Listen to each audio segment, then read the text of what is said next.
Hey, hi. My name is skstarnes. I'm a senior software engineer from Obomo. My cohort partner here is izbatt, who's also an engineer. We work on Drupal stuff day in, day out, and I'd like to present some information with you guys.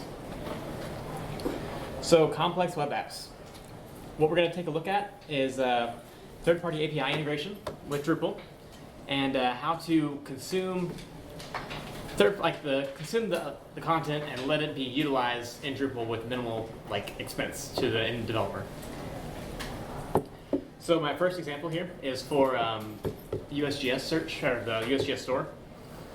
When trying to use the product search, we found that Drupal has horrible search integration, and so we revamped it with Elasticsearch. I know you guys have heard it 1,000 times that Drupal's bad at search, but it normally works just fine for most cases, but in this case we had over 200,000 products that we needed to actually have searchable, so therefore we had to make it a little better. It's 236,000. Yeah. So here's a little demo of the faceted search going on. It searches by state, or you can do a term, or you can do a map type, and this is all using the front end with Drupal, and then we throw it back with Ajax, and then use Elasticsearch on the back end. Wait for just 1 second here.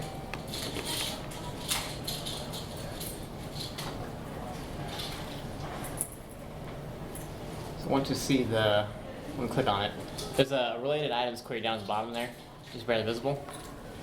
That's what I'm actually going to show a little bit more info on.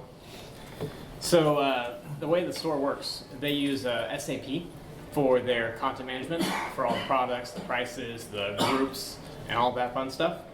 And there's not really a great API for it, so we decided to throw everything into Elasticsearch and to actually make it searchable. And that way we have it's not the most performance app for the high-end volume that we're hitting it. So we have Elasticsearch do all that fun stuff. Which stores the product info, map images, and the prices of the URLs for map images. And in Drupal, we use Drupal Commerce for the actual checkout process, and we use Drush scripts to trigger the ingestion process of those products nightly from SAP over to Elasticsearch.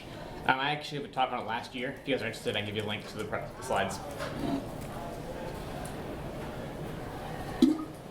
Okay, so here is part of the nitty-gritty. This is so PHP has an Elasticsearch client, and you can install with Composer, standard thing. We have to do a lot of things nightly, so I made a wrapper class that has all these functions that allow us to do everything with a lot less lines of code and a lot less instantiation of the Elasticsearch module. Here is a part of that related items query. With the wrapper, we just go ahead and include the wrapper, and we fill out the DSL query language for Elasticsearch like normal. And then by making it a separate object, the search criteria, we can add excludes with the bool, and then instantiate the object, and then we set the search criteria, do the search request, get the data, and then we finally render it off.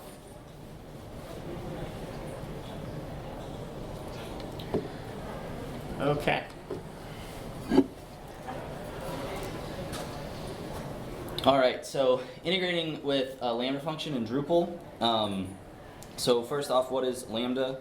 Lambda is event-driven serverless computing, multi-language support, Python, Node.js, Go, Ruby, Java, .NET, so you can use whatever language you want to use.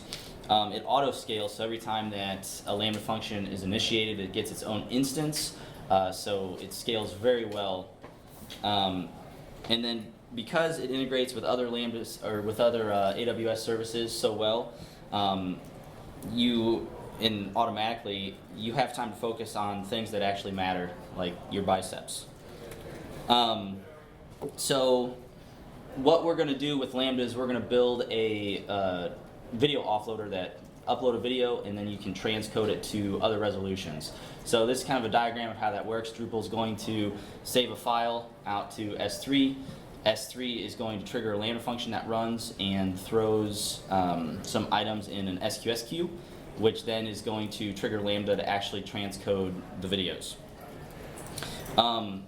You could transcode videos another way. You could do it on your Drupal server, but that would be a bad idea because that's going to take resources away from your actual application. You could do it on another server, but scaling might be hard depending on how many videos you're transcoding at once. So we thought building this out with Lambda was a good way to scale this. So basically, Amazon Simple Storage, it's cloud storage and it has integration triggers with Lambda. You can integrate it with Drupal using the S3FS module, a very popular module for doing this.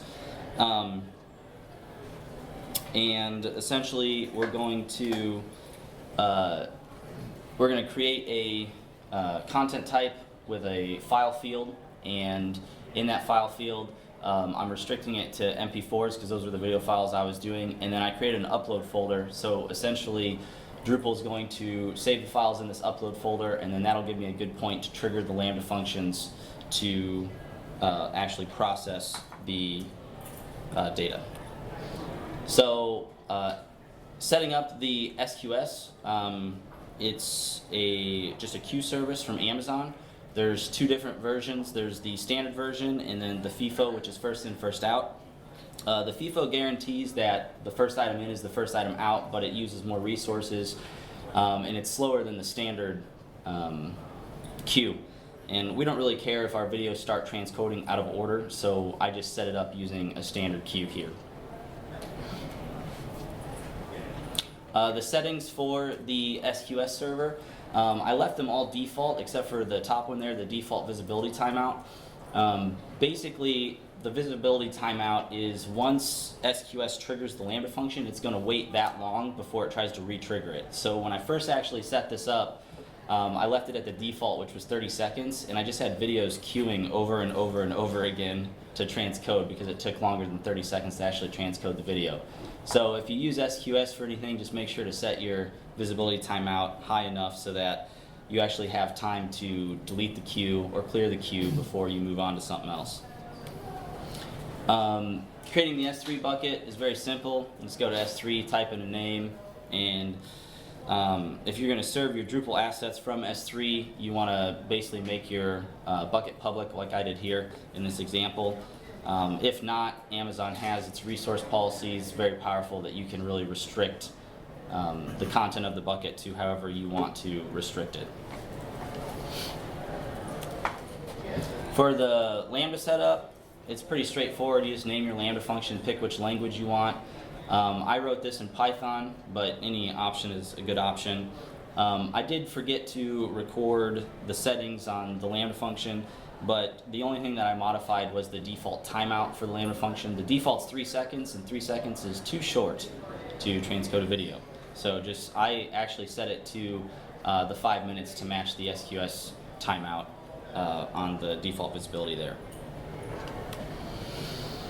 So right here, I'm just setting up an S3 trigger to actually trigger the Lambda function from S3. You can see I just select the bucket that I want, and then the prefix is the folder name of where I'm uploading. So I just set that to the uploads. So anytime a file gets put in that uploads folder, when I save this content type on Drupal, this Lambda function is going to fire off. Connecting the Lambda function to SQS, it's also kind of the same process. You just select an SQS trigger on the Lambda function, and if you only have one SQS trigger, it'll autofill in the ARN for you. Otherwise, you need to go grab the ARN of the SQS queue. And then the standard batch size I just left as 10. That's just how many messages at a single time that the Lambda will process. Setting up both these triggers is done inside the Lambda function. So you just go to Lambda, click on trigger, add trigger, and select which service you want. So the next thing that I had to deal with was how am I actually going to transcode a video on Lambda. And the easiest solution ended up being this really newer thing that Lambda has, these Lambda layers. It's an additional layer that you can upload to the Lambda function and then attach to Lambda functions, so you get a whole bunch of different things. You can basically upload any zip file. The zip file doesn't count towards the actual size of the deployment for the Lambda function, so it's really nice. It's saved in the /opt folder when the Lambda runs, so you can access whatever you put in there. It can contain libraries, custom runtime, like Ffmpeg, which is what I'm going to use, or any other dependency really. And then after creating the Lambda, or the layer, you can just attach it to the Lambda function. And then the layers are actually, when you go to AWS Lambda and you're in your function, there's a left pop-out menu on AWS, and there's a layers option that you can select there. That's what that picture is, to actually create a Lambda layer. So the Ffmpeg layer I had to upload a static binary of Ffmpeg so that all of the dependencies were included in Ffmpeg with it. That way when I ran it, I wasn't going to get any dependency issues or anything like that. And then once it's uploaded in the layer, it just lives, and when you call your Lambda function, it lives at /opt/ whatever folder you picked, which in this case was Ffmpeg.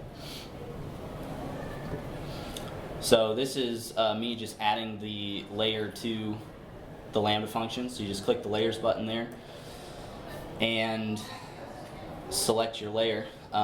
You can, when you create the layers, you can select the runtimes of the languages that they're compatible with, and only those layers will pop up when you go to add the layer on a Lambda function. So the actual code for the Lambda function, I could have used two different Lambda functions. I could have used one to handle when a file was uploaded to S3, and then another one to handle when an item was put in the SQS queue, and I could have triggered them differently. But I just stuck everything in one Lambda function since it was a pretty small application that I was doing. So in order to find out what triggered the Lambda function to run, I had to grab this event source from the event that is sent to Lambda when Lambda runs. And then I could basically just use an if statement to check what called it. For integration of Python to AWS, they have a Amazon SDK called Boto 3, and this is an example of me creating the clients for S3 and SQS. So I just created this function to init a client, pass in the secret key and the access key, and then you can just pass in what service you want, like I did there at the bottom, and then this will give you a client that has access to a bunch of member functions for these services. So the first thing that I had to do in this Lambda was when the file was put in S3, I had to actually get the file name out. So as you can see there's my event source, so I know that it was called by S3. And then I just did a simple print statement. All the print statements in the Lambda functions print out to CloudWatch, so I put them in there every now and again just so that it's easy to determine if something's breaking, how to debug it. You can check your CloudWatch log and you'll see where your function is, and it's easier to get. So printed out a log message there, and then I grabbed the file name from the event, and then S3 has this really cool thing where it replaces all spaces with plus signs in the event. So I just immediately turn around and just replace it back with a space because I want the actual file name and not something that's converted. So then after I got the file name, I needed to create some messages for it to send to SQS so that I could actually process those. So what I did here was I created an empty array or a list, a Python list for the SQS messages, and then I'm actually going to take the videos and transcode them to 720p and 480p. This transcode variable you could set as like an environment variable so that you could easily change it or set it as a global or something like that, but for this demo I just put it in line here. And then I loop through the resolutions and I create a couple of messages to send off to SQS that have the file name and the resolution that I'm going to send it. So that's what that comment is up there. The file name at this point in time includes the folder where it lives in the S3 bucket also. So then after that, then I actually just send the messages to SQS. You can see at the bottom I print out another log message of what I'm actually sending, and then I create the message as it has to in the format that it has to be in for Boto 3, and then at the bottom you can see my client, my SQS client, sending the message off to SQS. So then after the messages get into SQS, here's the code of how I handled that. So I get the event source for SQS. The receipt handle is something that every SQS message sends with, and it's just so that you can handle the receipt of that message. So we'll use that later to go in and actually delete the message from SQS so that it doesn't queue up again. I also ran into this really cool issue because I used Windows to upload Ffmpeg to the Lambda layer, and so every time I tried to run it, I was getting permissions issue that my user didn't have access for the file. So what I actually did was I just copied the entire /opt directory to the temp directory, which when you run Lambda, you have 500 megabytes in this temp directory to do it for local storage, to do whatever you want with. It's not persistent storage, so it does get deleted every time that Lambda initiates a new instance. But if Lambda runs multiple times, that data can still exist. So basically I just check for that data. I check to see if the Ffmpeg file exists, and if it doesn't, I copy it from the /op file where the layer lives to the temporary file system so that I don't have the permission issues. Then I print another log message, and then I grab the body of the SQS message, and then I do some string splitting so that I can get the actual file name and the resolution, because that's what I was sending over to as the SQS message. So I split those up so I have the file name again and what resolution I'm actually encoding it into. So then I can create some variables for Ffmpeg to run. So I'm going to use the temp directory to basically save the file in, transcode the file in, and then once it's done, I'm going to upload it back to S3. So right here, I'm just doing some more string manipulation to get the actual file name, the new file name, and the new path name. So I'm going to store this file in the temp directory with the resolution attached to it. And then the key name here is the file that I'm going to send back to S3. So after everything's said and done, I'm going to take the key name and send it back to S3. So it's going to create a new folder in the transcodes, and then in a resolution folder, and then whatever the new file name is. And then down here at the bottom, I had to create a scale variable for Ffmpeg on just how I'm actually going to do the command for Ffmpeg. So that's down here at the bottom. I basically just check the resolution. If it's 480, then I'm going to set the scale to 480. Otherwise, I'm going to do 720.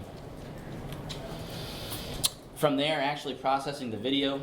So at this point in time, I have the name of the file, I have the file location, and I have everything, but I don't actually have the actual file. I just have all the names and stuff. So I put my bucket name in here, and then I use my S3 client to actually download the file to the temp directory in the Lambda function.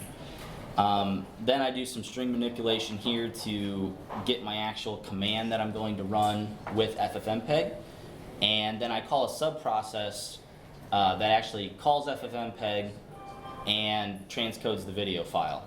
All of the output for that subprocess is going to print to your CloudWatch, so it gets pretty nice logs, just like if you were running it from the terminal. And so then after that finishes, I just double check for the file. And I don't have the code in here, but you could have an if-else statement to handle, what would happen if the file actually did not exist. You could try to retranscode it again or do something like that. So then if the file exists here, I just upload the file back to S3. And then this is where I use the receipt handle from the message that I grabbed in the beginning to delete the message from the queue. Because if you don't delete the message from the queue after your default visibility times out, it'll just start again and queue again. So you need to make sure to handle messages from SQS, clear them out so that they don't run a second time for the same data. So conclusion on this, AWS Lambda handles most of the load. The SQS, it scales really good because each transcode from SQS to Lambda is going to get its own Lambda to process this. So this could do hundreds or thousands of videos at a time, just however many, if you did a batch save or a batch upload, it could handle all of them because each Lambda function is going to get its own process. It's cost effective. AWS has a Elastic Transcoder, which basically does the same thing for you, but running it through a Lambda is a lot cheaper than running it through the Elastic Transcoder. One of the things I didn't really go over is resaving back to Drupal. So once your transcode is done, resaving those files back into Drupal. If your assets are being served from S3, then you could just write your application so that they can just use the files that are already transcoded in S3.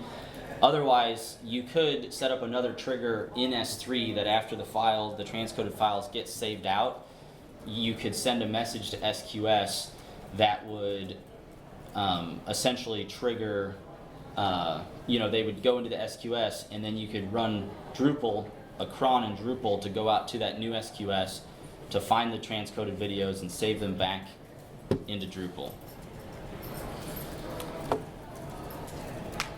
So moving on from Lambda, we wanted to show some examples of using webhooks with Slack. And we really brainstormed a lot on how we could create a good webhook. And we decided that we wanted to embody everything that we hate and do a pop-up bot chat on Drupal. So then we thought, how can we fix a bot chat without having to write a better bot? So we thought we could just use real people. So then we were thinking, how do we actually get the chat to people? Well, we can use something that we have open every day. We could just use Slack. So we actually found some custom modules that already do this for Drupal, but they very heavily use Node.js for almost the entire thing. And since this is Drupal GovCon, we wanted to have as pure as a Drupal experience as possible. So we decided to create a Slack app to create a real-ish time chat. So here's just a demo of it working. So I send a message in this pop-up on Drupal, and then in Slack the message pops up, and we decided to use threads to keep Slack kind of clean. Some of the other apps that we found actually created a new channel for every chat that existed, and we thought that was kind of convoluted in Slack. It would get really busy, so we decided to create it so that you could have a support channel or something like that, and then you use Slack's threads to respond back to the actual to the people who are talking to you. And it works pretty darn good. So let's talk about how to get Slack to actually communicate with Drupal. So right here, anyone who has a Slack account can actually create a Slack app. You just go to Slack's API and create the app, and then you give it a name, and then the development Slack workspace is just the Slack channel that you want your app to live in. So this is just me creating the app that I made for this demo.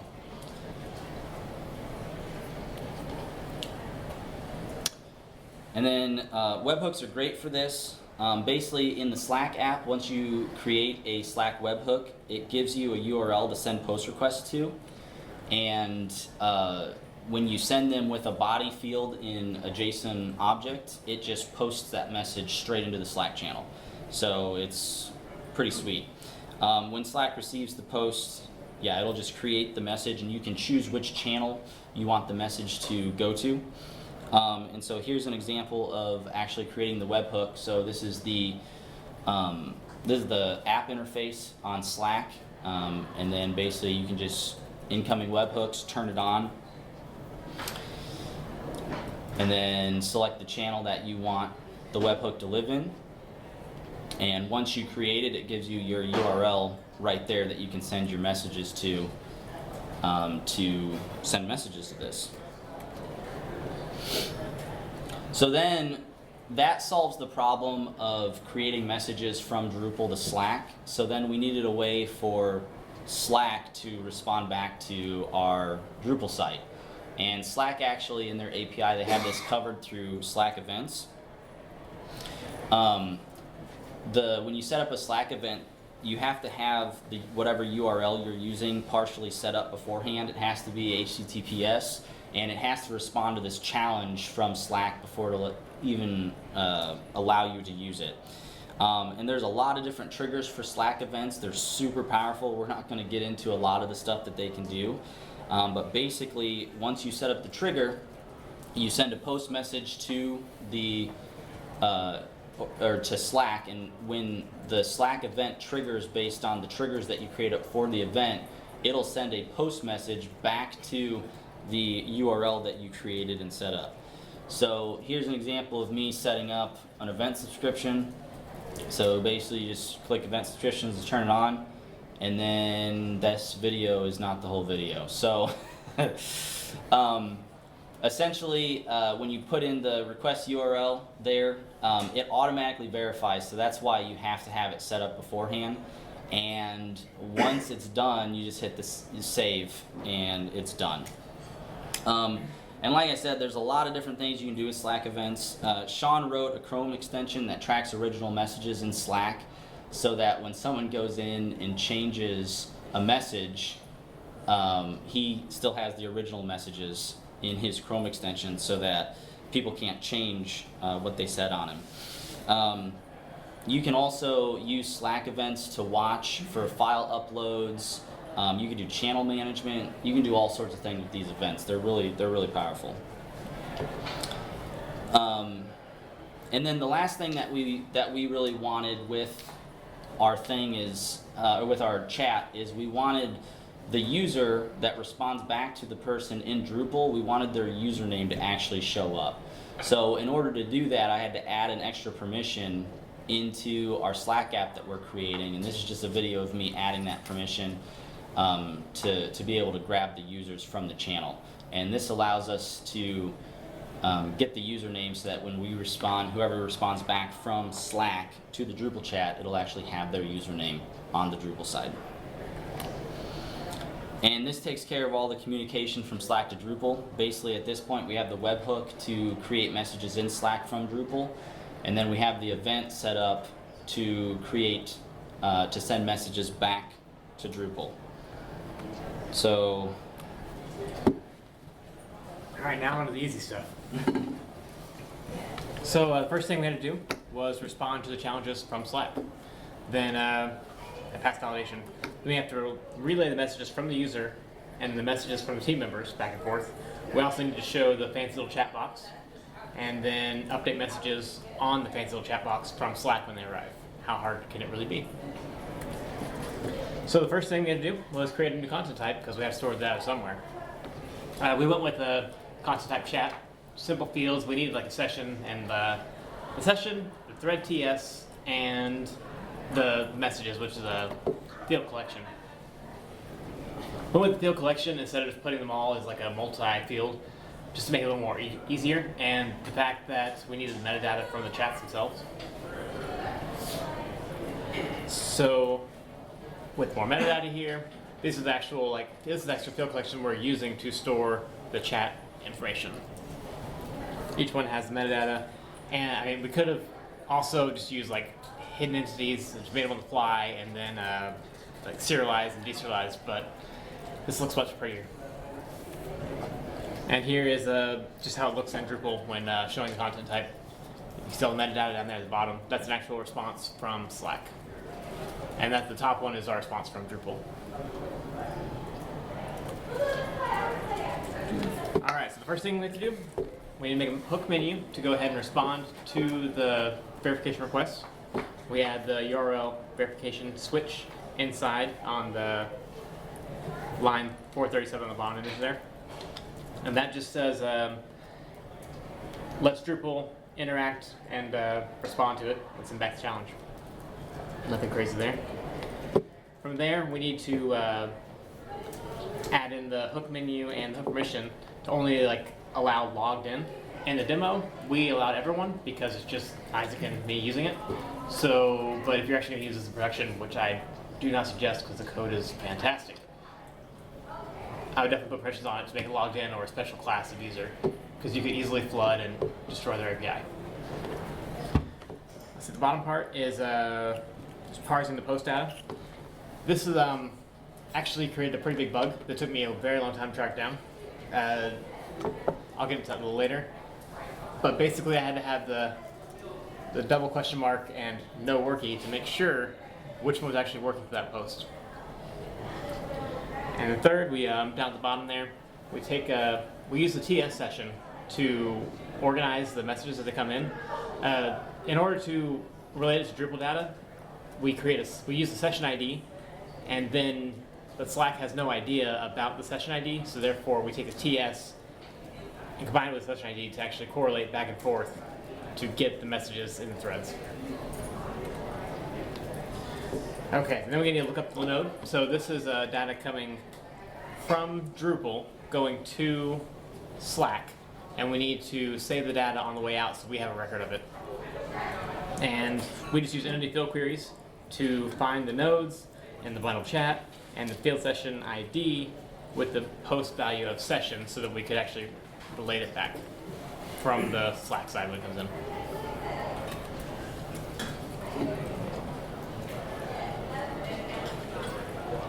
Alright, now we need to actually save the node, and in order to do that we use the previously found node with the field query. And then we store that data using entity metadata wrapper, and I don't know really much to say about it because it's just a real pain to have to pull those fields in. I don't know, have you guys ever used field collections? Okay, so you know the pain. 305 is not really needed, that's an extra thing.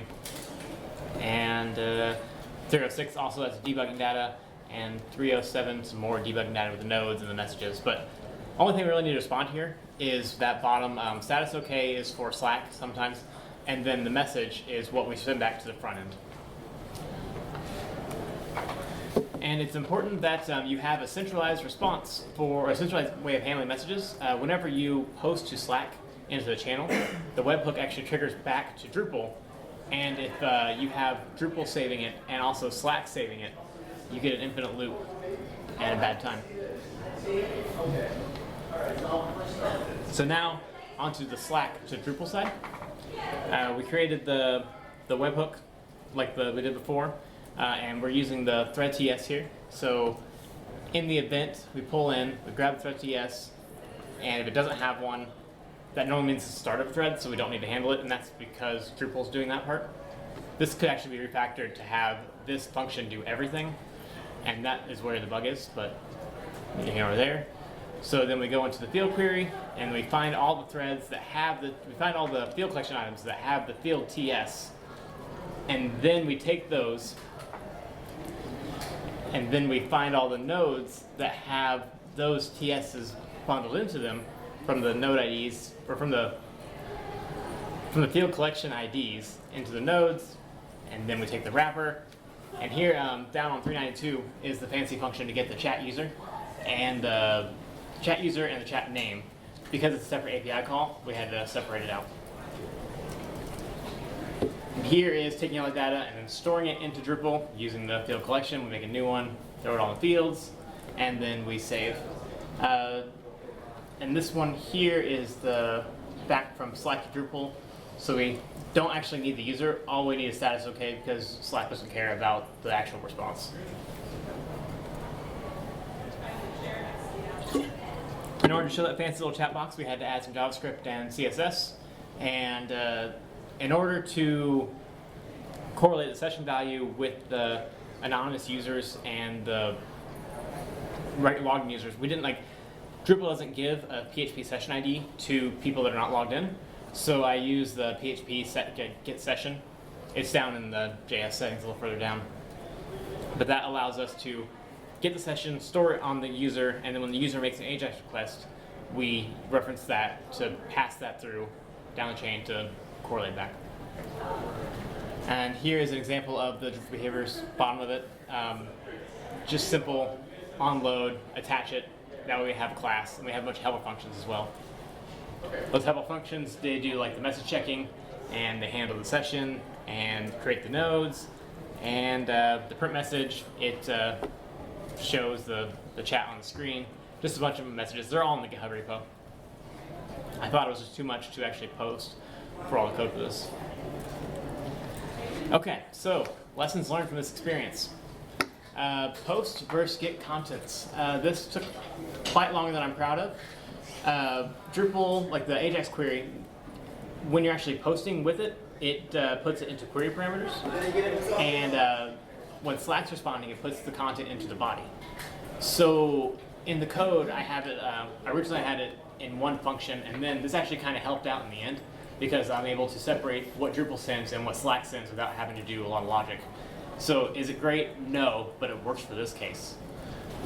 Yeah, Drupal does not give anonymous sessions, so in order to save across a refresh with anonymous users, I store a cookie, and whenever a new session is created, we just go ahead and send back a cookie and then reference that back through. The maximum length of a TS field. So when I created the field collection group, I thought, oh, I'll never need more than 12 characters for a timestamp because that's how long they are. You know, 10 characters is long enough. No, Slack doesn't think so. They have a little period and then extra little millisecond data for the times. So I got many, many errors on field creation on that one. Whenever I was trying to debug with my graybeard tactics, I normally, when PHP debugging, I'll just do a syslog error and then print it out in the terminal. That doesn't really work in Docker if you don't have a syslog. So in order to not modify the actual image I was using, which is Docker for Drupal, I had to use the fopen, fopen and file standard error, and then fputs back to that. Just a little workaround that, again, longer than I'm proud of. And the last thing is entity field query and entity metadata. Those are a little tricky, and they take a little bit of finagling. So this whole experience, I think this sums it up pretty nicely.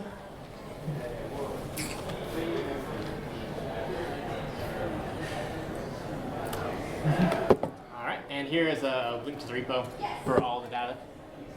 All right, I'll wait for that picture. All right. Two questions actually. How do you manage your AWS infrastructure? Do you use shared development services for all your developers to connect to these services, or do you give your individual developers access to these services? How is that managed?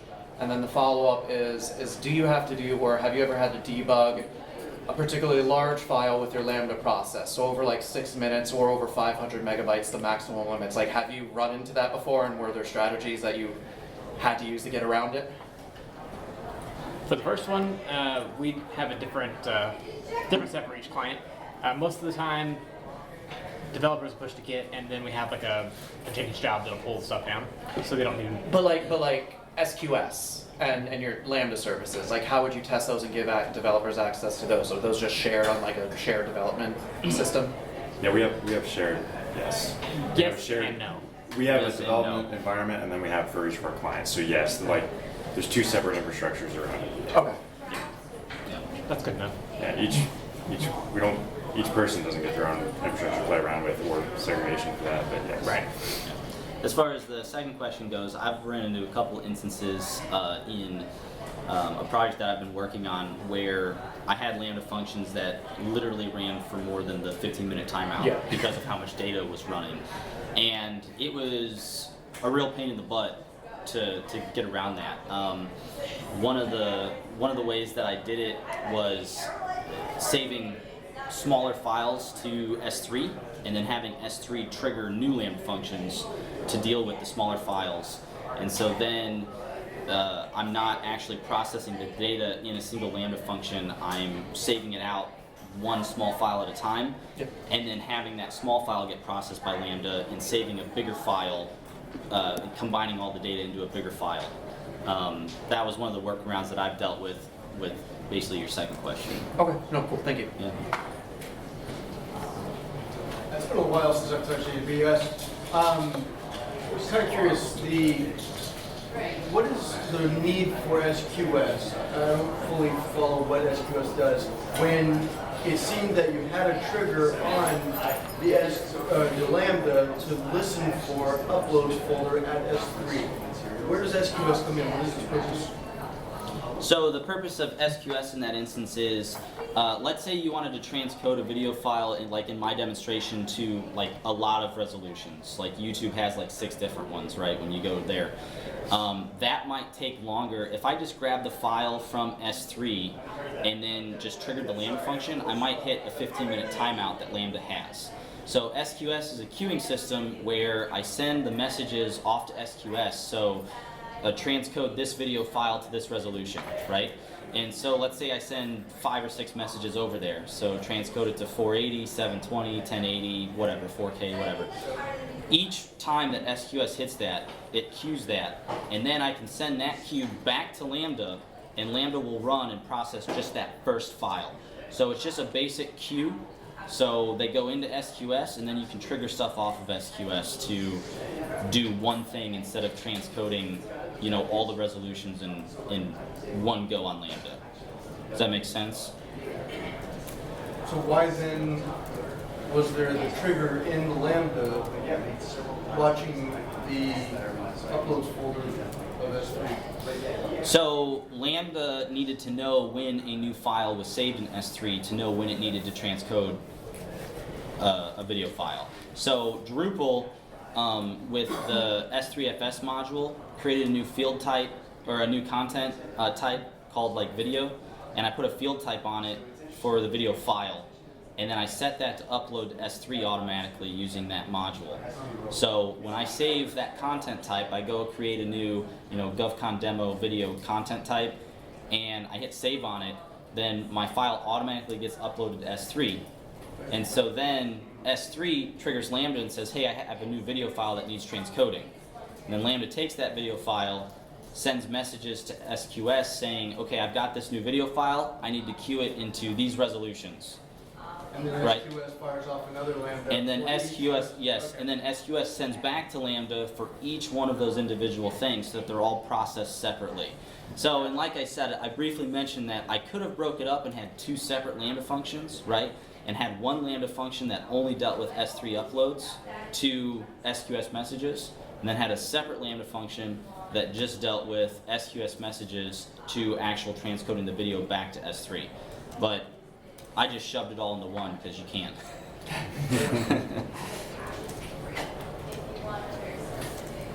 Our team is using Microsoft Teams instead of the Slack, and for the chatbot configuration, do we have any experience with Teams, or only Slack? Okay. It's very similar. I've done small little scripts, and it's documented, same little post token, same co-op system. So it's very similar. So you have done this the Teams? Yes. Okay. Same. Thank you. Not exactly close. Okay.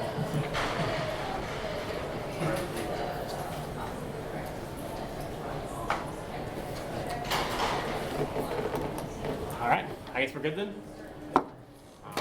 Thank you very much.